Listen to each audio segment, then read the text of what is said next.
Just before the turn of the 20th century, Wallace Budge, keeper of the Egyptian department at the British Museum, excavated 6 well-preserved bodies. These pre-dynastic mummies were found in a shallow grave near Gebelein.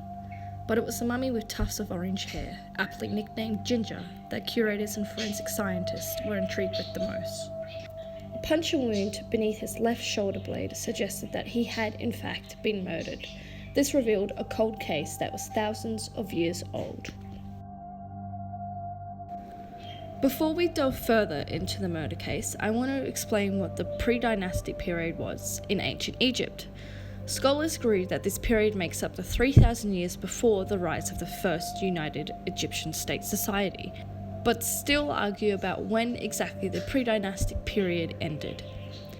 They suggest this period started around 6,500 and 5,000 BC and ended at approximately 3,050 BC.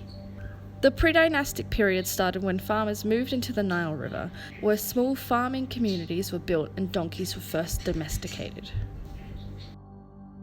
So the Gebelein Man, Ginger's official name, and the 5 other mummies were found in a shallow grave where the hot sand packed around the corpses preserved them for more than 5,000 years. When Ginger was buried, he was placed into the fetal position and wrapped in matting. The mummies were placed in the British Museum to be displayed to the public.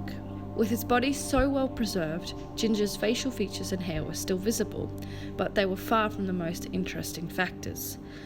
As I said before, a wound about 2 centimeters wide was visible on Ginger's left shoulder. It took researchers more than a century to finally solve Ginger's mystery wound.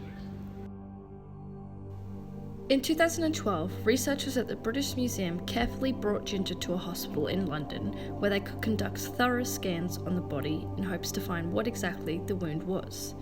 There, they could make high-resolution scans to create a virtual autopsy table.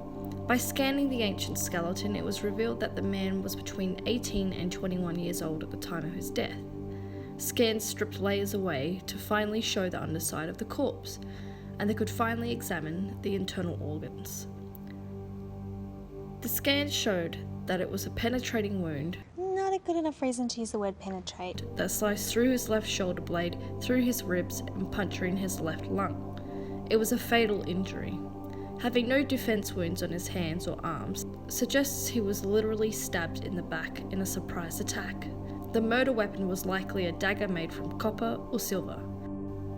The Gebelein Man died from a cold-blooded murderer. But was it a cold-blooded murder or something more? Researchers aren't sure, and they certainly can't get those answers by scanning the body. Perhaps Ginger was a thief and running away before being stabbed in the back. Perhaps he had something in his possession that the murderer was dying to have. Maybe the murderer was brought to justice in those ancient times. Whatever the case, researchers have solved one part of the mystery, but have raised more questions.